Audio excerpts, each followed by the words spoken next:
Kaleidoscope Ulysses, on the occasion of Bloomsday, 2022.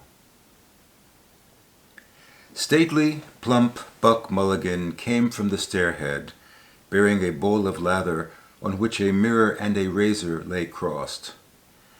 A yellow dressing gown, ungirdled, was sustained gently behind him by the mild morning air. He held the bowl aloft and intoned, Introibo ad altare Dei. Halted, he peered down the dark winding stairs and called up coarsely, Come up, Kinch! Come up, you fearful Jesuit! Give us that key, Kinch, Buck Mulligan said, to keep my chemise flat. Stephen handed him the key. Buck Mulligan laid it across his heaped clothes. I will not sleep here tonight. Home also I cannot go. Ineluctable modality of the visible, at least that, if no more. Thought through my eyes, signatures of all things I am here to read. Sea spawn and sea rock, the nearing tide, that rusty boot. Yes, evening will find itself in me, without me. All days make their end. Leopold Bloom ate with relish the inner organs of beasts and fowls. He prodded a fork into the kidney and slapped it over, then fitted the teapot on the tray. Its hump bumped as he took it up. Everything on it? Bread and butter, sugar, spoon, her cream. Yes. He carried it upstairs, his thumb hooked in the teapot handle. Nudging the door open with his knee, he carried the tray in and set it on the chair by the bedhead. What a time you were, she said. She set the brasses jingling as she raised herself briskly, an elbow on the pillow.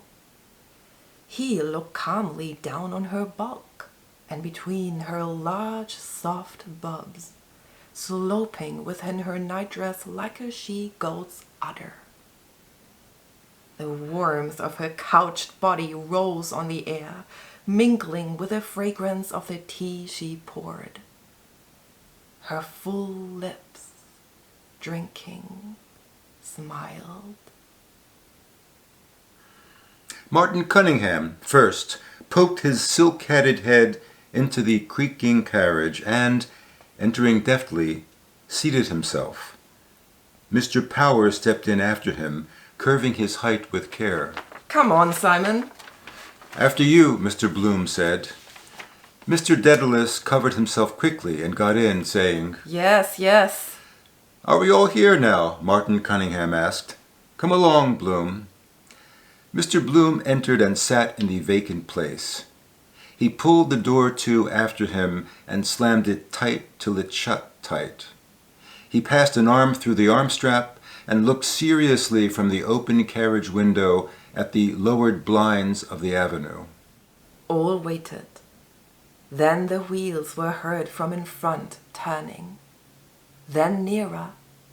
Then horses' hoofs. A jolt. Their carriage began to move, creaking and swaying. Other hoofs and creaking wheels started behind.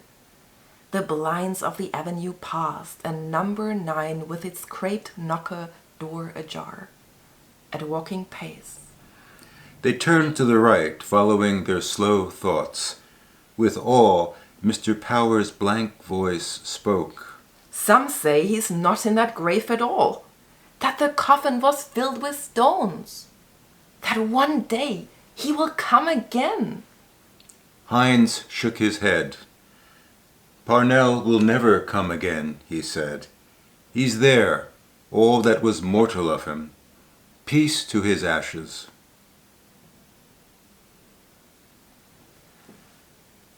From the Fathers. It was revealed to me that those things are good which yet are corrupted, which neither if they were supremely good, nor unless they were good could be corrupted. Ah, curse you, that's St. Augustine. Why will the Jews not accept our culture, our religion, our language? You are a tribe of nomad herdsmen. We are a mighty people. You have no cities nor wealth. Our cities are hives of humanity, and our galleys, trireme and quadrireme, laden with all manner merchandise, furrow the waters of the known globe. You have but emerged from primitive conditions. We have a literature, a priesthood, an age-long history, and a policy. He ceased and looked at them, enjoying silence. Have you a cheese sandwich? Yes, sir. Like a few olives, too, if they had them. Italian, I prefer. Good glass of Burgundy. Wife well? Quite well, thanks. A cheese sandwich, then. Gorgonzola, have you? Yes, sir. Glowing wine on his palate lingered swallowed, crushing in the wine-pressed grapes of Burgundy. Flowers her eyes were, take me, willing eyes. Wildly I lay on her, kissed her, eyes, her lips, her stretched neck, beating, woman's breasts full in her blouse. She kissed me. I was kissed. All yielding, she tossed my hair, kissed. She kissed me. Me. And me now. Urbane to comfort them, the Quaker librarian purred. And we have we not, those priceless pages of Wilhelm Meister, a great poet on a great brother poet, a hesitating soul taking arms against a sea of troubles, torn by conflicting doubts as one sees in real life. There can be no reconciliation, Stephen said, if there has not been a sundering. If you want to know what are the events which cast their shadow over the hell of time of King Lear, Othello, Hamlet, Troilus and Cressida, look to see when and how the shadow lifts. What softens the heart of a man, shipwrecked in storms dire, tried, like another Ulysses, Pericles, prince of Tyre? A man passed between them, bowing greeting. The wandering Jew, Buck-Mulligan, whispered with clown's awe. Did you see his eye? He looked upon you to lust after you. I fear thee, ancient mariner. O Kinch, thou art in peril. Mr. Bloom turned over idly pages of The Awful Disclosures of Maria Monk, then of Aristotle's masterpiece. He laid both books aside and glanced at the third, Tales of the Ghetto, by Leopold von Sacher-Masoch. That I had, he said, pushing it by. I'll take this one. The shopman lifted his eyes, bleared with rheum. Sweets of Sin, he said, tapping on it. That's a good one. A frowsy whore with black straw sailor hat askew came glazily in the day along the quay towards Mr. Bloom. When first he saw that form endearing, yes it is, I feel so lonely, wet night in the lane. No one behind, she's past. Then, and not till then, tram, cran, cran, cran, got up her, coming, crandle, cran, cran. I'm sure it's the Burgund, yes, 1, 2, let my epitaph be, Curra, written I have, brrr, done. I was just passing the time of day with old Troy of the DMP at the corner of Arbor Hill there, and be damned, but a bloody sweep came along and he near drove his gear into me eye. I turned around to let him have the weight of me tongue, when who should I see dodging along Stony Batter? Only Joe Hines. "Lo, Joe," says I, "how are you blowing? Did you see that bloody chimney sweep near shove me eye out with his brush?" "Such luck," says Joe. The bloody mongrel began to growl that it put the fear of God in you, seeing something was up, but the citizen gave him a kick in the ribs. "There he is again," says the citizen, staring out. "Who?" says I. "Bloom," says he. "He's on pint duty up and down there for the last 10 minutes. And begob, I saw his physog do a peep in and then slither off again." "I know where he's gone," says Lenehan, cracking his fingers. "Who?" says I. "Bloom," says he. "The courthouse is a blind. He had a few bob and throwaway, and he's gone to gather in the shekels." "Well, his uncle was a Jew," says he. "Your God was a Jew. Christ was a Jew like me." Gob, the citizen made a plunge back into the shop. "Be Jesus," says he, "I'll brain that bloody Jewman for using the holy name. Be Jesus, I'll crucify him, so I will. Give us that biscuit box here." "Hold on, citizen," says Joe. "Stop." Begob, he drew his hand and made a swipe and let fly. Mercy of God, the sun was in his eyes, or he'd have left him for dead. Gob, he near sent it into the county Longford. The bloody nag took fright, and the old mongrel after the car like bloody hell, and all the populace shouting and laughing, and the old tin box clattering along the street. "Did I kill him?" says he, "or what?" And he shouting to the bloody dog, "After him, Gary, after him, boy." And the last we saw was the bloody car round in the corner, and old Sheepface on it gesticulating, and the bloody mongrel after it with his lugs back, for all he was bloody well worth to tear him limb from limb. The summer evening had begun to fold the world in its mysterious embrace. Gertie McDowell, who was seated near her companions, lost in thought, gazing far away into the distance, was in very truth as fair a specimen of winsome Irish girlhood as one could wish to see. He was leaning back against the rock behind. Leopold Bloom, for it is he, stands silent, with bowed head before those young guileless eyes. Their souls met in a last lingering glance, and the eyes that reached her heart, full of a strange shining, hung enraptured on her sweet flower-like face.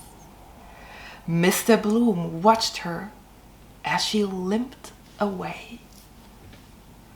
Because it was a little canary bird that came out of its little house to tell the time, that Gertie McDowell noticed the time she was there, because she was as quick as anything about a thing like that, was Gertie McDowell, and she noticed at once that that foreign gentleman that was sitting on the rocks looking was cuckoo, cuckoo, cuckoo.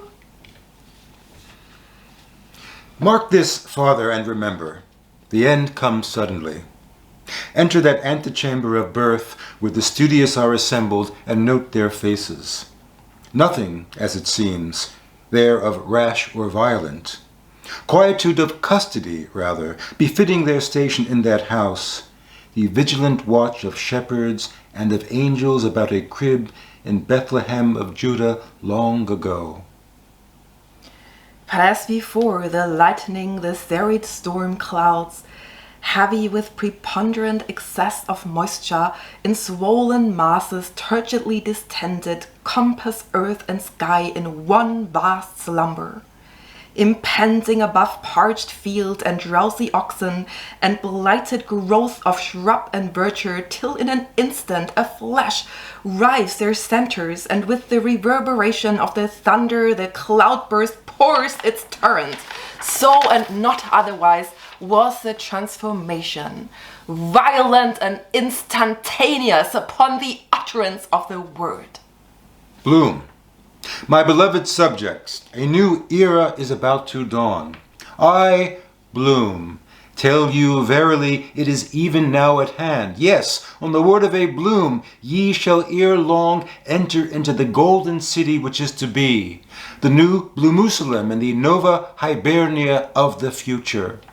Kidney of Bloom, pray for us. Flower of the bath, pray for us. Mentor of Menton, pray for us. Canvasser for the freemen, pray for us. Charitable Mason, pray for us. Wandering soap, pray for us. Sweets of sin, pray for us. Music without words, pray for us. Reprover of the citizen, pray for us. Friend of all frillies, pray for us. Midwife most merciful, pray for us. Potato preservative against plague and pestilence, pray for us. Stephen. 1,000 places of entertainment to expenses your evening with lovely ladies, sailing gloves, and other things. Perhaps her heart, beard chops, perfect, fashionable house, very eccentric, were lots of cocottes, beautiful dressed, much about princesses, like our dancing can, and walking their Parisian clowneries, extra foolish for bachelors, foreigners, the same if talking a poor English. How much smart they are on things love and sensations voluptuous. Mistress very selects for its pleasure must to visit heaven and hell, show with mortuary candles and they tear silver which occur every night. Perfectly shocking terrific of religions things mockery seen in universal world. All chic womans which arrive full of modesty, then disrobe and squeal loud to see vampire man debauch, none very fresh young with dessous tout blond. He clacks his tongue loudly, oh la la! Preparatory to anything else, Mr. Bloom brushed off the greater bulk of the shavings and handed Stephen the hat and ash plant and bucked him up generally in orthodox Samaritan fashion, which he very badly needed. Most of all, he commented adversely on the desertion of Stephen by all his pub-hunting confrères but one, a most glaring piece of ratting on the part of his brother medicos under all the circs. And that one was Judas, said Stephen, who up to then had said nothing whatsoever of any kind. There ensued a somewhat lengthy pause. Accordingly, he passed his left arm in Stephen's right and led him on accordingly.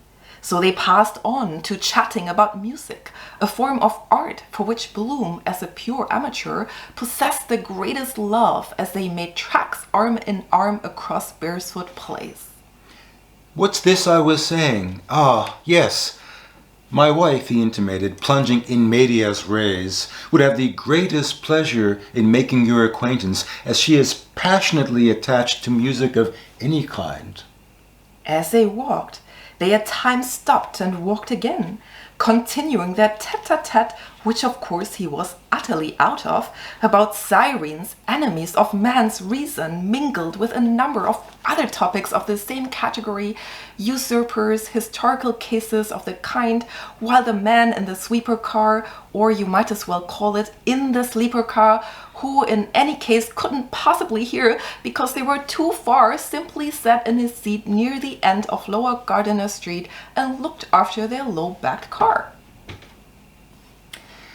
What parallel courses did Bloom and Stephen follow returning? Starting united, both at normal walking pace from Beresford Place, they followed in the order named Lower and Middle Gardiner Streets on Mountjoy Square, west.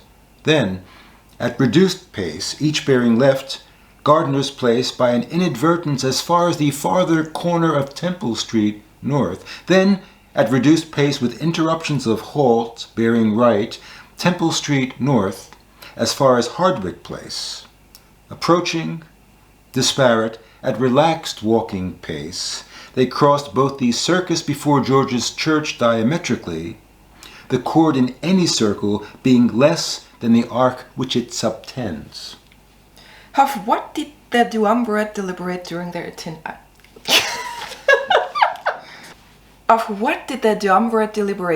itinerary? Music, literature, Ireland, Dublin, Paris, friendship, woman, prostitution, diet, the influence of gaslight or the light of arc and glow lamps on the growth of adjoining paraheliotropic trees, exposed corporation emergency dust buckets, the Roman Catholic Church, ecclesiastical celibacy, the Irish nation, Jesuit education, careers, the study of medicine, the past day, the maleficent influence of the pre-Sabbath, Stephen's collapse. Were there schemes of Kaleidoscope? Sinbad the sailor, and Tinbad the tailor, and Jinbad the jailer, and Whinbad the whaler, and Ninbad the nailer, and Finbad the failer, and Binbad the baler, and Pinbad the failer, and Minbad the mailer, and Hinbad the hailer, and Rinbad the railer, and Dinbad the caler, and Vinbad the quailer, and Linbad the yailer, and Jinbad the failer. When? Going to a dark bed, there was a square, round, Sinbad the sailor, roc's auk's egg, in the night of the bed of all the auk's of the rocks of darking bad, the bright daler. Where? I could always get round him and gave him all the pleasure I could, leading him on till he asked me to say yes. And I wouldn't answer first, only looked over the sea and the sky. I was thinking of so many things he didn't know of. And I thought, as well him as another. And then I asked him with my eyes to ask again, yes. And then he asked me, would I yes to say yes, my mountain flower? And first, I put my arms around him, yes. And I drew him down to me so he could feel my breasts, and all perfume, yes. And his heart was going like mad, and yes, I said yes, I will, yes.